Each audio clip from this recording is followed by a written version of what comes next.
স্বামী বিবেকানন্দের ধর্মবিজ্ঞান থেকে পাঠ করছি। টপিকটা হলো বহুরূপে প্রকাশিত এক সত্তা। এখানে আগের দিন আমরা দেখেছিলাম যে স্বামীজি বলছেন যে সবসময় আমরা একটা জিনিসই দেখি, কখনো আমরা দুই দেখি না। আমরা যখন দেহ দেখি তখন মন দেখি না, আত্মা দেখি না। যখন মন দেখি তখন দেহ দেখি না, আত্মা দেখি না। কারণ আত্মা দেখি তখন দেহ দেখি না, মন দেখি না। সবসময় একটা জিনিসই দেখি, কেননা একটা জিনিসই আছে, একই আছে, দুই নেই। আমরাও সবসময় একই দেখি, কিন্তু ধরতে পারি না। আমরা ভাবি এক সময় আমরা অনেক কিছু দেখি, যেমন দড়ি, দড়িকে অনেকে ভুল করে সাপ দেখে, কিন্তু সে যখন সাপ দেখে তখন সে দড়ি দেখে না। আবার যখন সে দড়ি দেখে তখন সে সাপ দেখে না। এরকমই সবসময় একটাই দেখছি। তো হচ্ছে যে একই সত্তা আছে, তিনি সেই পরম ব্রহ্ম, একটাই সত্তা।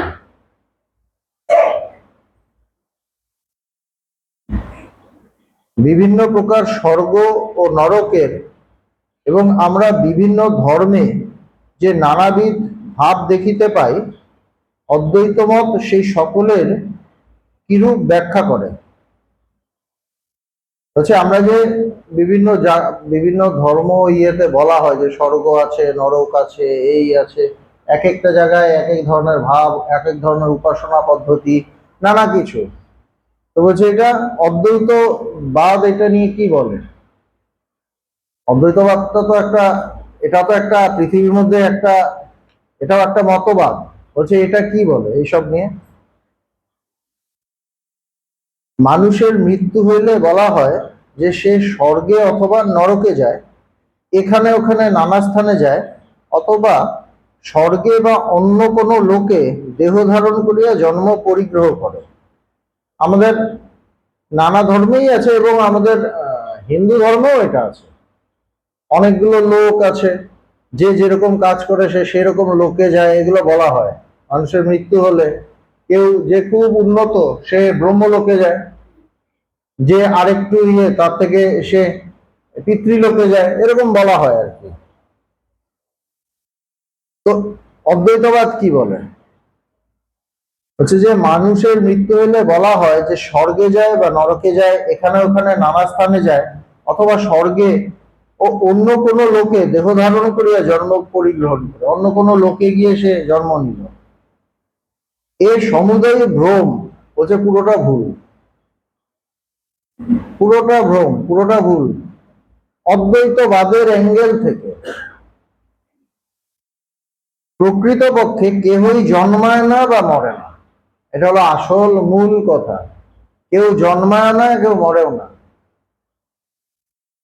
এই যে গতকালই শুনলাম যে আমাদের যে স্মৃতি আসে, স্মৃতির বাবা মারা গেছে। তো এখানে স্বামীজি কি বলছেন, কেউ জন্মায়ও না, কেউ মরেও না, এটা অদ্বৈতবাদের কথা। ইভেন গীতাতেও বলছে যে এই শরীরটা জন্ম মৃত্যু আছে, কিন্তু তার ভেতরে যে আত্মা আছে তার কোনো জন্ম মৃত্যু নেই। প্রকৃতপক্ষে কেহই জন্মায় না বা মরে না। স্বর্গও নাই, নরকও নাই, অথবা ইহলোকও নাই। বলছে স্বর্গ নেই, আবার হচ্ছে নরকও নেই, আর হচ্ছে ইহলোকও নেই। স্বর্গ নেই মানা যায়, আচ্ছা ঠিক আছে। নরকে নেই মানা যায়, ঠিক আছে। ইহলোকও নেই, মানে এই জগৎটাও নেই, এইটা মানা খুব কঠিন। এই জগৎটা নেই, এটা কি প্রতি মুহূর্তে তো জগৎ দেখছি, এত কিছু দেখছি, এবং এটা আমার কাছে ভীষণ, মানে ভীষণ জীবন্ত, প্রতি মুহূর্তে দেখছি, কিন্তু বলছে এটাও নেই। এটা কিভাবে সম্ভব হতে পারে।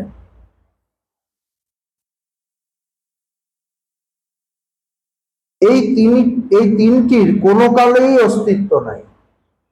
বলছে এই তিনটা বস্তুরই কোনো কালেই অস্তিত্ব নেই। মানে এখন আছে, আগে ছিল না, বা আগে ছিল এখন নেই, আগে ছিল, সেটাও না। বলছে কোনো কালেই অস্তিত্ব নেই। কিসের? বলছে স্বর্গ, নরক এবং এই জগৎটা যেটা আমি দেখছি, ইহলোক। বলছে কোনোটারই কোনো কালে অস্তিত্ব নেই। একটি ছেলেকে অনেক ভূতের গল্প বলিয়া সন্ধ্যাবেলা বাহিরে যাইতে বলো। একটা বাচ্চা ছেলে সকাল মানে অনেকগুলো তাকে ভূতের গল্প শোনালে, এবার সন্ধ্যাবেলা বললো ঠিক আছে তুই একটু ঘুরে আয়। বাচ্চা হতে হবে না এই বয়সেও, শুধু গল্পগুলো একটু বেশ ভালো থাকতে হবে। ধরো একটি স্থানু রইয়াছে, বালক কি দেখে? সে দেখে একটা ভূত হাত বাড়িয়ে তাকে ধরিতে আসে। সে ছুটে চলে আসবে, আবার না আমাকে ধরতে আসছিল ভূতটা, আমাদের নিয়ে একটা পাথর আছে বা কিছু একটা আছে। মনে করো একজন প্রণয়ী রাস্তার এক কোণ হইতে তাহার প্রণয়িনীর সাথে সহিত সাক্ষাৎ করিতে আসিতেছে। সে শুষ্ক বৃক্ষ কাণ্ডটিকে তাহার প্রণয়িনী মনে করে। বলছে একজন প্রেমিক, সে সারাক্ষণ তার প্রেমিকার চিন্তা তার মনের মধ্যে, এবং সে কখন দেখা করবে কখন দেখা করবে। এবং রাস্তার ওইদিকে অন্ধকারের মধ্যে একটা গাছের টুকরো, মানে তার কাণ্ডটা আছে, সে হচ্ছে মেয়েটা ওখানে দাঁড়িয়ে আছে। একজন পাহারাওয়ালা উহাকে চোর বলিয়া মনে করিবে। যে পুলিশ, সে সবসময় চোরকে খোঁজে, সে অন্য কিছু খোঁজে না, সে এটাকে ভাবে একটা চোর। আবার এক চোর উহাকে পাহারাওয়ালা মনে করিবে। আবার যে চোর, সে সবসময় চোখ ঘোরে যে কোথায় পুলিশ আছে কিনা, কেউ আমাকে ধরে ফেললো কিনা, সে মনে করবে ওটাই দাঁড়িয়ে আছে। সেই একই স্থানও বিভিন্ন রূপে দৃষ্ট হইতেছে। একটাই বস্তু আছে, কিন্তু কিন্তু যে যে মন নিয়ে আছে, সে সেই মন নিয়ে তাকে দেখছে, সেই মন নিয়ে দেখছে, সুতরাং তার জ্ঞানটা অন্যরকম হচ্ছে। যে চোর, তার মধ্যে যেহেতু পুলিশ পুলিশ ভাবটা বেশি, সে সবসময় সব জায়গায় পুলিশ দেখে। যে পুলিশ, তার মধ্যে চোর ভাব বেশি, সে চোর দেখে। যে প্রেমিক, তার মধ্যে প্রেমিকার ভাব চলতে থাকে, সে প্রেমিকাকে দেখে যেখানে সেখানেই। এরকম চলে, মানে তার মনটা দিয়ে সে দেখছে জিনিসটা একটা পাথর বা একটা গাছের কাণ্ড, শুকনো একটা গাছের ইয়ে কাণ্ডটা আছে, তার ডালপালা নেই। এক একজন এক এক ভাবে দেখছে, তার মন যেরকম সেইভাবে দেখছে।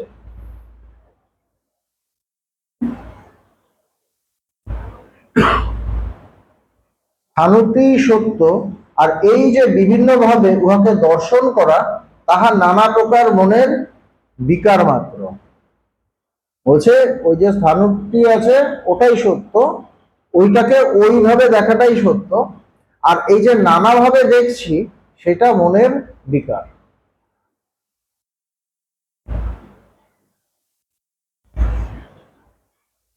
একমাত্র পুরুষ এই আত্মাই আছেন। সেরকম সেরকম ভাবেই এক আত্মাই আছে। মানুষ তার মনের মতো করে সেটাকে রাঙিয়ে নিয়ে সে তার জগৎ তৈরি করে নেয়। যেমন কতগুলো ছোট ছোট পাথরের টুকরো থাকলে একটা বাচ্চা মেয়ে ওটা দিয়ে রান্নাবাটি খেলে, একটা মাছ হয়, একটা মাংস হয়, একটা সবজি হয়, এই হয় সেই হয়, কিন্তু সবই সেই পাথরের টুকরো। সেরকমই তার মনের রঙে এটাকে রাঙিয়ে দেয়। আমরাও নিজের মনের রঙে একটাই আছে, তাকে এটাকে জগৎ দেখি। আছে একটা বস্তু, একটাই সত্তা আছে, আমার মন এমন ভাবে কাজ করে এটাকে জগৎ দেখি আমরা। এইভাবে খেলাটা হয়। এই যে আমরা জগৎ দেখছি, জগৎ যে আমার ভীষণভাবে সত্য, অ্যাকচুয়ালি জগৎ বলে কিছু নেই, একটাই সত্তা আছে, তাকে আমি জগৎ হিসেবে দেখছি কেন? আমার মন দেখছে ওটাকে। অ্যাকচুয়ালি আমি আমার মনকেই বাইরে প্রজেক্টেড দেখছি। আমারই মন, ওইটাই বাইরে আমি দেখছি। স্বাভাবিক, এইটা ধরতে পারলেই তো হয়ে গেল খেলা, কেল্লা ফতে। এই খেলাটা ধরতে পারলেই হয়ে গেল। আমি জগৎ, এই যে জগৎ বলে পাগলের মতো আমি ছুটি, জগতের জন্য সব কিছু করি, ওটা আমারই মন, ওটা আমারই মন, আমার মন ছাড়া কিছু নয়। যে মন তার রচনা বন্ধ করে দিল, জগৎ ফুস নেই। তার প্রমাণ কি? বলছে রোজ যে ঘুমাই তখন কি হয়? যে জগৎ এত সত্য ছিল, আমি যে ঘুমিয়ে গেলাম, জগৎ 8 ঘন্টা মানে 8 ঘন্টার জন্য গায়েব হয়ে গেল, তার কোনো অস্তিত্বই রইল না, জগৎটার কোনো অস্তিত্বই থাকলো না। যে জগৎ আমার কাছে ভীষণ সত্য, এই করতে হবে ওই করতে হবে, না আমাদের এটা করা উচিত, আপনি কেন করলেন না, আপনার কত কথা।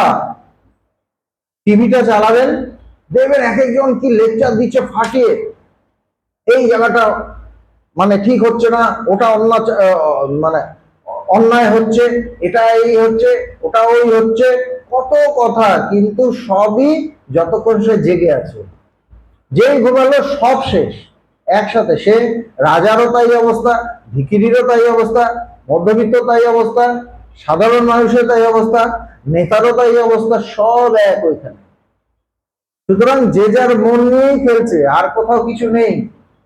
এই মনটা যে এই খেলাটা ধরে নিতে পারলেই মন তার রচনা বন্ধ করে দেবে। আর যে রচনাটা বন্ধ হয়ে যাবে মনের, সঙ্গে সঙ্গে জ্ঞান, সঙ্গে সঙ্গে বুঝে নিলাম, তখনই সত্য। ভীষণ মজার খেলা, কিন্তু আমরা এইটা নিয়ে আমরা থাকতে পারি না, কেননা মনটা খেলুক, এটাই আমি চাই। আমার মনটা খেলুক, এবং মনটা এইভাবে খেলতে খেলতে সে ক্লান্ত হয়ে হতাশ হয়ে অসুস্থ হয়ে চলুক, এইভাবে আমি চাই। কিন্তু মনের খেলা আর বন্ধ করতে চাই না। খেলা বন্ধ করলে আমি যে শান্তি পাবো, যে তৃপ্তি পাবো, সেটা আমরা জানি না। এইভাবে চলে আমাদের জীবন। একমাত্র পুরুষ এই আত্মাই আছেন, তিনি কোথাও যানও না, আসেনও না। এটা কিন্তু যেগুলো কথা বলছি মানে অদ্বৈতবাদের অ্যাঙ্গেল থেকে বলছি, অদ্বৈতবাদের সেই দৃষ্টি থেকে। তিনি কোথাও যানও না, আসেনও না। অজ্ঞান মানুষ স্বর্গ বা সেরূপ কোন স্থানে যাইবার বাসনা করে, সারা জীবন সে কেবল উহারই চিন্তা করিয়াছে। যে অজ্ঞানী, সে স্বর্গে টর্গে যেতে চায়, কেননা সে নিজের জীবনে থেকে স্বর্গের সুখটা ভোগ করতে পারেনি। হয়তো ওরকম টাকা পয়সা নেই, বা প্রচন্ড তার কামনা বাসনা আছে, এদিকে ছুটছে ওইদিকে ছুটছে করে সব টাকা পয়সা শেষ হয়ে গেছে, বা সাধারণভাবে আছে। সে তখন কল্পনা করে আমার স্বর্গে গিয়ে আমি যেগুলো বাকি রয়ে গেল ভোগগুলো, স্বর্গে গিয়ে ভোগ করব। তখন আমার তো পুরো শরীর টরীর ঠিক থাকবে, কোনো প্রবলেম নেই, কোথাও কোনো মানে জ্বালা যন্ত্রণা কিছু থাকবে না, কেউ বাধা দেওয়ার থাকবে না, আমি গিয়ে ভোগ করব। তো অজ্ঞানীরা এইভাবে করে। এই পৃথিবীর স্বপ্ন যখন তাহার চলিয়া যায়, তখন সে এই জগৎকেই স্বর্গরূপে দেখিতে পায়। এই স্বপ্নটা যেই চলে গেল, তখন জগৎটাই তার কাছে স্বর্গের মতো হয়ে গেল, নাহলে জগৎটা তার কাছে নরকের মতো হচ্ছিল। কেননা সে তখন ভেতর থেকেই সব পেয়ে যায়। এইখানে দেব দেখে, এখানে দেব ও দেবদূতেরা বিচরণ করিতেছে। যদি কোনো ব্যক্তি সারা জীবন তাহার পূর্বপুরুষ দিগকে দেখিতে চায়, সে আদম হইতে আরম্ভ করিয়া সকলকেই দেখিতে পায়, কারণ সে নিজেই উহাদিগকে সৃষ্টি করিয়া থাকে। একজন যদি তার পূর্বপুরুষদের দেখতে চায়, সে একসময় দেখতে পায়, বেশি চাইলে। কেন পায়? কেন সে নিজেই সৃষ্টি করে, সেই তার পূর্বপুরুষদের সৃষ্টি করে। বোঝা যাচ্ছে কথাগুলো? আমরা শুধু শারীরিক ভাবে সৃষ্টি ভাবছি, সৃষ্টি কিন্তু আসলে মানসিক। সৃষ্টিটা মানসিক, সে নিজেই সৃষ্টি করে। যদি কেহ আরো অধিক অজ্ঞান হয় এবং ধর্মান্ধেরা চিরকাল তাহাকে নরকের ভয় দেখায়, তবে সে মৃত্যুর পরে জগৎকেই নরক রূপে দর্শন করে, আর ইহাও দেখে যে সেখানে লোকে নানাবিধ শাস্তি ভোগ করিতেছে। একজনে খুব নরকের আছে, ভয় আছে, নরক মরক খুব শুনেছে, তারপর তার মৃত্যুর পর সে এটাকেই নরক দেখে, আর এখানেই দেখে যে সবাই শাস্তি টাস্তি পাচ্ছে নরকের মতো। মৃত্যু বা জন্মের আর কিছুই অর্থ নাই, কেবল দৃষ্টির পরিবর্তন। জন্ম মৃত্যু যে এটার থেকে যে বেরিয়ে আসা হচ্ছে দৃষ্টির পরিবর্তন, আর কিছু না। দৃষ্টি মানে মনের দৃষ্টি, চোখের না। চোখের তো আমাদের পরিবর্তন হয়, ছানি পড়ে, এই পড়ে সেই পড়ে, ডাক্তারের কাছে যাই, এইটা না। মনের পরিবর্তন, অ্যাঙ্গেলের পরিবর্তন, মনের যে জ্ঞান, মনের যে কনসেপশন, সেটা পরিবর্তন। আপনি কোথাও যান না, বা আপনি যাহা কিছুর উপর দৃষ্টি নিক্ষেপ করেন সেগুলিও কোথাও যায় না। আপনি কোথাও যান না, মানে আমরা বলি না মৃত্যু মানে সে চলে গেল, কোথায় গেল আমরা বলি তো, বলছে আমরা কোথাও যাই না, আর কোনো কিছুই কোথাও যায় না। আপনি তো নিত্য অপরিণামী, আপনি তো নিত্য অপরিণামী। নিত্য মানে সবসময় আছেন, অপরিণামী মানে আপনার কোনো পরিণাম হচ্ছে না, কোনো চেঞ্জ হচ্ছে না, একইভাবে আছে। কেননা সত্তা একটাই, সুতরাং একটাই যদি সত্তা হয় সে কোথায় মরবে, সে কোথায় যাবে? কোথাও তো যাওয়ার নেই, কোথাও বলে তো আলাদা করে কিছু নেই, একই আছে। আপনার আবার যাওয়া আসা কি? ইহা অসম্ভব। আপনি তো সর্বব্যাপী, আমার যাওয়া আসা কিভাবে হবে? আমি তো সর্বব্যাপী, সব জায়গায় আমি, তা আমি কোথায় যাব, কোথায় আসব? যাওয়ার জায়গা আছে? আমি যদি সর্বত্র থাকি, আমি এক জায়গা থেকে আরেক জায়গায় যেতে পারবো? কিভাবে যাব? আকাশ কখনো গতিশীল নয়, কিন্তু উহার উপরে মেঘ এদিক ওদিক যাইয়া থাকে। আমরা মনে করি আকাশই গতিশীল হয়ে আছে, মেঘ চলতে থাকে, আমরা ভাবি আকাশটা চলছে, আকাশটা গতিশীল। গতিশীল অ্যাকচুয়ালি মেঘটা। রেলগাড়ি চড়িয়ে যাইবার সময় যেমন পৃথিবীকে গতিশীল বোধ হয়, এও ঠিক ছিল। ট্রেনে চলতে থাকলে কি মনে হয় যে ট্রেনটা, মানে ট্রেনটাই দাঁড়িয়ে আছে আর পৃথিবীটা চলছে, এদিক থেকে ওদিকে চলে যাচ্ছে। বাস্তবিক পৃথিবী তো নড়িতেছে না, রেলগাড়ি চলিতেছে। এইরূপে আপনি যেখানে ছিলেন সেখানেই আছেন, কেবল এই সকল বিভিন্ন স্বপ্ন মেঘগুলির মতো এদিক ওদিক যাইতেছে। এরকম স্বপ্ন যাচ্ছে। ভগবান একবার তার ডায়েরিতে লিখেছিলেন, এই সময়, আমি সময় কাটালাম না সময় আমায় কাটিয়ে গেল, এই ধরনের একটা কথা আছে। বলছে আমি সময় কাটালাম না সময় আমায় কাটিয়ে গেল। আমি একভাবে আছি, সব এরকম ভাবে এরকম চলে যাচ্ছে, আমি ওটাকে দেখছি, আমি ভাবছি আমি চলছি, আমার যাওয়া জায়গা নেই।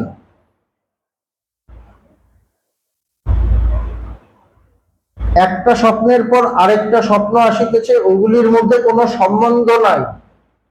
একটা স্বপ্নের পর আরেকটা স্বপ্ন আসছে, ওগুলোর মধ্যে কোনো সম্বন্ধ নেই।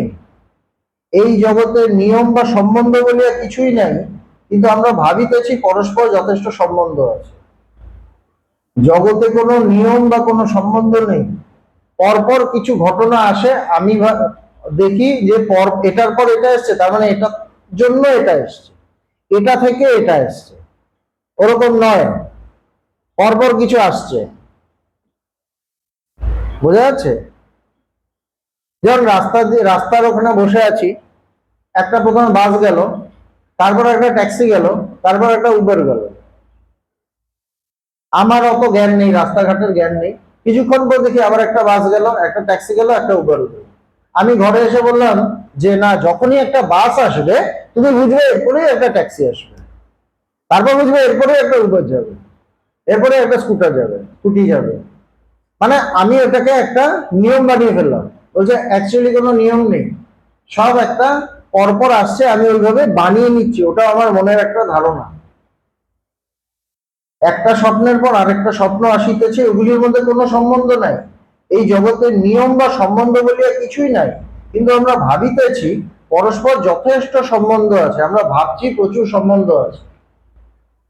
আপনারা সকলেই সম্ভবত অ্যালিস ইন ওয়ান্ডারল্যান্ড নামক গ্রন্থ পড়িয়েছে। একটা বই আছে অ্যালিস ইন ওয়ান্ডারল্যান্ড, এই শতাব্দী শিশুদের জন্য লেখা এ একখানি আশ্চর্য পুস্তক। বলছে দারুণ একটা বই। আমি ওই বইখানি পড়িয়া বড়ই আনন্দ লাভ করিয়াছিলাম। আমার মাথায় বরাবর ছোটদের জন্য ওইরূপ বই লেখার ইচ্ছা ছিল। তো স্বামীজি বলছে আমারও ইচ্ছা ছিল বাচ্চাদের জন্য এরকম একটা বই লিখবো। ওই পুস্তকে আমার সর্বাপেক্ষা ভালো লাগিয়েছিল এই ভাবটি যে আপনারা যাহা সর্বাপেক্ষা অসঙ্গত জ্ঞান করেন তাহাই উহার মধ্যে আছে, কোনোটির সহিত কোনোটির কোনো সম্বন্ধ নাই। মানে বইটাই এরকম, কোনটার পর কি হচ্ছে কোনো মিনিং নেই, কোনো মিনিং নেই। আমরা তো সবসময় একটা মিনিং খুঁজি, এটার পর এটা আছে, এটা হলো এরপর কেন এটা হলো না, আমরা তো সবসময় একটা রিলেশন খুঁজি। একটা মিনিং খুঁজি, একটা সম্বন্ধ খুঁজি। বলছে কোনো মিনিং নেই। বলছে স্বামীজি বলছেন আমার ওটাই সব থেকে ভালো লেগেছিল।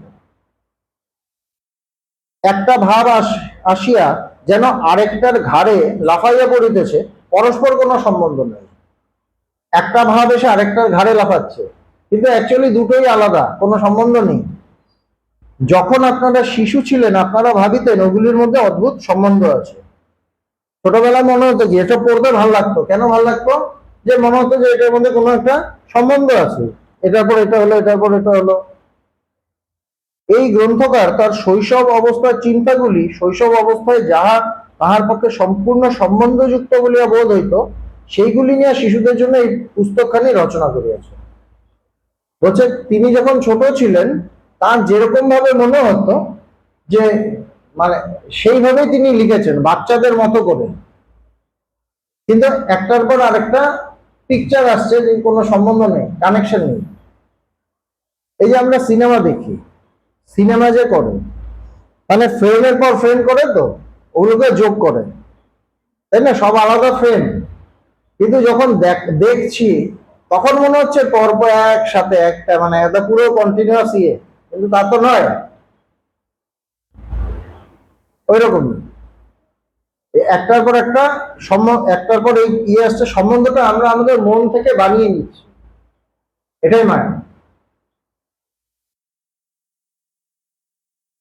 আর অনেকে ছোটদের জন্য যেসব গ্রন্থ রচনা করেন সেগুলিতে বড় হইলে তাহাদের যে সকল চিন্তা ও ভাব আসিয়াছে সেই সব ভাব সেই সব ভাব ছোটদের গিলাইবার চেষ্টা করেন, কিন্তু ওই বইগুলি তাহাদের কিছুমাত্র উপযোগী নয়, বাজে অনর্থক লেখা মাত্র।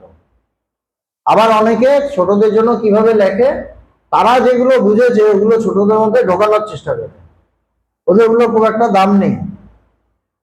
যা হোক, আমরাও সকলেই বয়ঃপ্রাপ্ত শিশু মাত্র। বলছে আমরাও সেরকম শিশুই, বাচ্চা। বয়সটা বেড়েছে কিন্তু আমরা সবাই বাচ্চা। কোন দিক দিয়ে? জ্ঞানের দিক দিয়ে বাচ্চা। আমরা জ্ঞানের দিক দিয়ে বাচ্চা। আমাদের জগৎ ওইরূপ অসম্বন্ধ, যেন ওই এলিসের আজব দেশ কোনটির সহিত কোনটির কোনো প্রকার সম্বন্ধ নেই। আমাদের যে ঘটনাগুলো হয় আমরা সম্বন্ধ বলি, কিন্তু কোনোটার সাথে কোনোটার কোনো সম্বন্ধ নেই। ওই ওটার মতো, অ্যালিস ইন ওয়ান্ডারল্যান্ডের মতো। আমরা যখন কয়েকবার ধরিয়া কতগুলি ঘটনাকে একটি নির্দিষ্ট ক্রমানুসারে ঘটিতে দেখি তখন তাহাকে কার্যকারণ নামে অভিহিত করি। পরপর আসছে, তখন ওই যে বললাম না, প্রথমে বাস যাবে, তারপর ট্যাক্সি যাবে, তারপর এই যে নিয়ম, তখন আমরা বলি এটা কার্য, এটা কারণ, এটা কজ, এটা এফেক্ট, যখন পরপর ওইভাবে ঘটতে থাকে। কিন্তু অ্যাকচুয়ালি কি সাংঘাতিক কথা, জ্ঞানের চরম কথা, অ্যাকচুয়ালি কোনো সম্পর্ক নেই, কোনো সম্পর্ক নেই, কার্যকারণ নেই। বলছে না কার্যকারণ ও মায়া, বলে কি না, দেশ কাল কার্যকারণ মায়া, কার্যকারণের কথাই বলছে।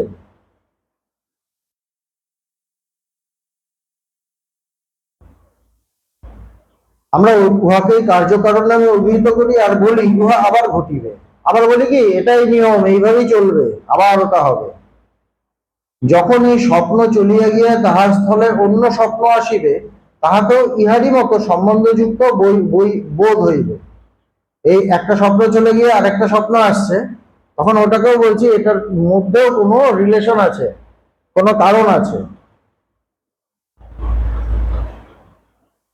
স্বপ্ন দর্শনের সময় আমরা যাহা কিছু দেখি সবই সম্বন্ধযুক্ত বলিয়া বোধ হয়, স্বপ্ন অবস্থায় আমরা সেগুলিকে কখনোই অসম্বন্ধ বা অসঙ্গত মনে করি না, তাই না? স্বপ্ন যে দেখি আমরা, স্বপ্ন যখন দেখি তখন কিন্তু স্বপ্নটা আমার কাছে ভীষণ রিয়েল লাগে, আমার কাছে ভীষণ বাস্তব তখন ওটা, তাই তো? তখন কিন্তু মনে নয় এগুলো বেকার, কিন্তু যে জেগে উঠলাম তখন বলি এগুলো সব কি দেখেছিলাম ভুলভাল। সেদিন অজন্তা দিয়ে একটা দারুণ স্বপ্ন দেখেছে, বিখ্যাত স্বপ্ন। দেখছে যে এই প্রেয়ার রুমে ভগবানের মূর্তি নেই, বলছে এখানে এইটুকু ভগবানের একটা ফটো আছে, আর দেখছি আমি শার্ট প্যান্ট পরে বসে আছি। দেখছি আমি শার্ট প্যান্ট পরে বসে আছি আর ঈশ্বরের কথা টথা বলছি, আর অজন্তাজি প্রচন্ড খেপেছে আমার উপর। তোমার এই অবস্থা, এই পতন, ইত্যাদি ইত্যাদি। তারপর এখান থেকে করে টোরে তারপর উপরে গেছে, উপরে দেখে আবার আমি গেরুয়া টোরে পরে সুন্দরভাবে বসে আছি। তো যখন দেখছে ওটা ওটা সিরিয়াসলি দেখছে, বললো না খেপে গেছে, তার মানে কি খেপে গেছে কখনো স্বপ্নের মধ্যে খেপছে যে এ কি বাজে অবস্থা, এনার এই এখান থেকে এখানে নেমে গেছে, স্বপ্নের মধ্যে দেখছে। এবার এই স্বপ্নটা ভেঙেছে তখন বলছে এ কি দেখেছি। তো সেরকমই স্বপ্ন, এরকমই স্বপ্ন যখন দেখি ওটার মধ্যে আমি একটা মিনিং খুঁজে পাই, যেই স্বপ্নটা ভাঙে তখন কোনো মিনিং নেই। এই যে জগৎ নামক স্বপ্ন, এর মধ্যে আমরা অনেক মিনিং খুঁজে পাচ্ছি। প্রত্যেককে জিজ্ঞেস করুন, জগতের বিভিন্ন বিষয় তারা দারুণ লেকচার দেবে, ফাটাফাটি লেকচার দেবে। এক একজন এক একটা পজিশনে আছে, এক একজন এক এক ধরনের কাজ করছে, এক এক ধরনের সে কিছু হতে চেষ্টা করছে। কিন্তু যে স্বপ্ন ভেঙে যাবে টুস্কিতে, ভগবানের টুস্কিতে, তখন দেখবে কোথায় সব হাওয়া, কিচ্ছু নেই। এতদিন ধরে যা ভেবেছিল সব হাওয়া, কিচ্ছু নেই। তখন হো হো করে হাসবে, ওই কি করতাম, হায় রে হায়, এত সত্য বলে ভেবেছিলাম সেই স্বপ্নের মতো। কাকে প্যান্ট শার্ট পরা দেখবো, কাকে একটু পরে গেরুয়া দেখবো, কোনো ঠিক নেই। ওই স্বপ্নেরই মতো, এই জগতে যা কিছু ঘটছে স্বপ্নেরই মতো, স্বপ্নবৎ।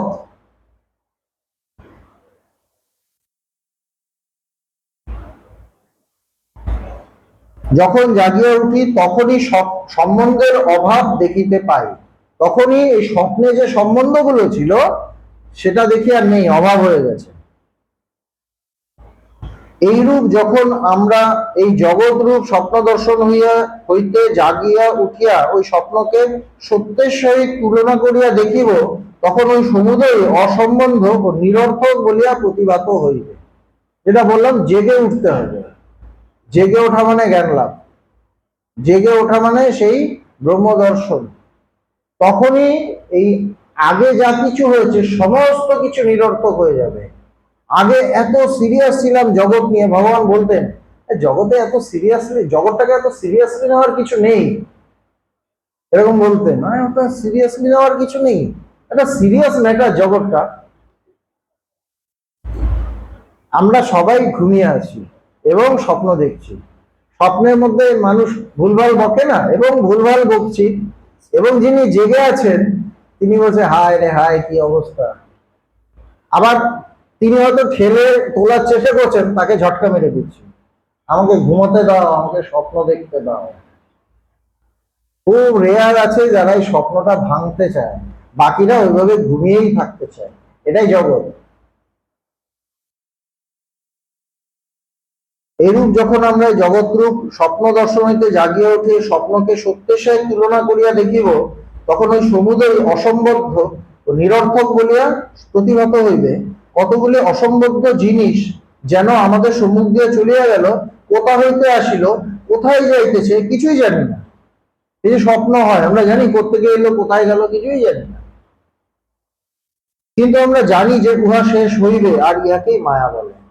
এক সময় স্বপ্নটা শেষ হয়, এটাই মায়া। মায়া আছে, আমরা জগৎ দেখছি, কিন্তু এক সময় এই মায়াও শেষ হবে, এক সময় এই অজ্ঞানতাও শেষ হবে।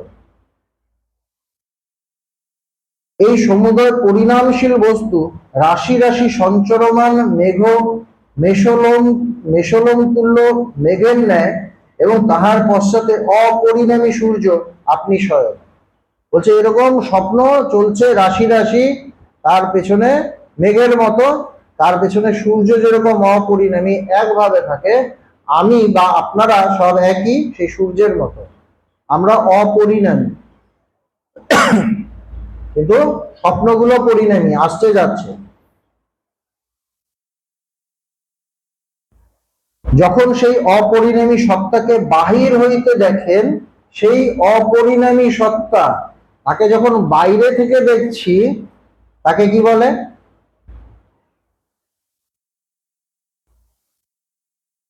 তখন তাহাকে ঈশ্বর বলে।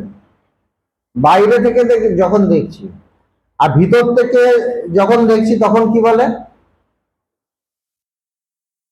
আর ভিতর হইতে দেখিলে উহাকে আপনার নিজ আত্মা বা স্বরূপ বলিয়া দেখেন। ভেতর থেকে যখন দেখি তখন সেটাই আত্মা। সুতরাং যে ঈশ্বর সেই আত্মা। ভগবান যে বলছেন মানুষই ভগবান, মানে তাই উভয়ই এক। আপনা হইতে পৃথক দেবতা বা ঈশ্বর নাই। আপনা হইতে বলছে নিজে থেকে পৃথক কোনো দেবতা বা ঈশ্বর নেই। সাংঘাতিক কথা, অদ্বৈত জ্ঞানের তরফ থেকে।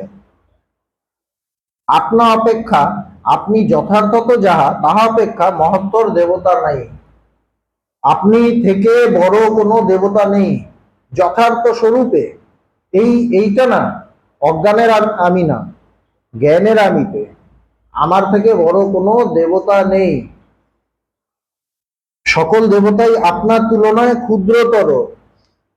আমরা দেবতাদের তুষ্ট করার জন্য কত হোম যজ্ঞ কত কিছু করি, রোজ প্রসাদ দেই, এই দেই সেই দেই, বলছে আপনার থেকে ছোট। ভালো করে শুনবেন স্বামীজির কথা। ঈশ্বর, স্বর্গস্থ পিতা প্রভৃতি সমুদয় ধারণা আপনারই প্রতিবিম্ব মাত্র। ঈশ্বর, স্বর্গের যিনি থাকেন, স্বর্গস্থ পিতা, হচ্ছে এই ধরনের যে ধারণা আপনারই প্রতিবিম্ব মাত্র, আপনার নিজের প্রতিবিম্ব। ঈশ্বর স্বয়ং আপনার প্রতিবিম্ব বা প্রতিমা স্বরূপ। ঈশ্বর স্বয়ং আপনার প্রতিবিম্ব বা প্রতিমা স্বরূপ। এগুলো বেশি ব্যাখ্যা বুঝেনি। ঈশ্বর মানুষকে নিজ প্রতিবিম্ব রূপে সৃষ্টি করিলেন, এই কথা ভুল। এগুলো বলা হয় যে ঈশ্বর প্রতিবিম্ব রূপে মানুষকে সৃষ্টি করেছে, বলছে ভুল। মানুষ নিজ প্রতিবিম্ব অনুযায়ী ঈশ্বরকে সৃষ্টি করে, এই কথাই সত্য। মানুষ ঈশ্বরকে তৈরি করে। আমরা কি বলি? ঈশ্বরই সৃষ্টিকর্তা বলি তো। বেদান্ত কি বলে? আপনি ঈশ্বরের সৃষ্টিকর্তা। আমি যখন ঘুমিয়ে থাকি ঈশ্বর থাকে? কোথায় ঈশ্বর? যখন একদম গভীর ঘুম, ডিপ স্লিপ, ঈশ্বর আছে? ঈশ্বর নেই। সৃষ্টি কে করে? আমিই করি। জগৎ সৃষ্টি আমিই করি, ঈশ্বর সৃষ্টি আমিই করি। সাংঘাতিক কথা, বেদান্তের কথা। কিন্তু মানুষ নিজ প্রতিবিম্ব অনুযায়ী ঈশ্বরকে সৃষ্টি করে, এ কথাই সত্য। সমগ্র জগতে আমরা আমাদের প্রতিবিম্ব অনুযায়ী ঈশ্বর বা দেবতা সৃষ্টি করিতেছি। যেখানে আমি যেরকম চাই ওরকম একটা দেবতা সৃষ্টি করি, যেখানে আমি যেরকম চাই ওরকম দেবতা সৃষ্টি করি, আমি করি, এবং তারপর তাকে পুজো করি। তার থেকে অনেক কিছু চাই, এটা দাও ওটা দাও, টোটালটা আমার মনের সৃষ্টি। এর থেকে বড় মূর্খামি আর কি হতে পারে? প্রতি মুহূর্তেই করছি, তার জন্য সে ব্রত, অনশন, এই সেই সব কিছু করছে, আর জ্ঞানী বসে বসে হাসছে। বলে কি, বাচ্চারা যেমন খেলে না, পাথর টাথর দিয়ে খেলে, এই করে ওই করে, তাই না? সমগ্র জগতে আমরা আমাদের প্রতিবিম্ব অনুযায়ী ঈশ্বর বা দেবতা সৃষ্টি করিতেছি। আমরাই দেবতা সৃষ্টি করি, তাহার পদতলে বসিয়া তাহার উপাসনা করি।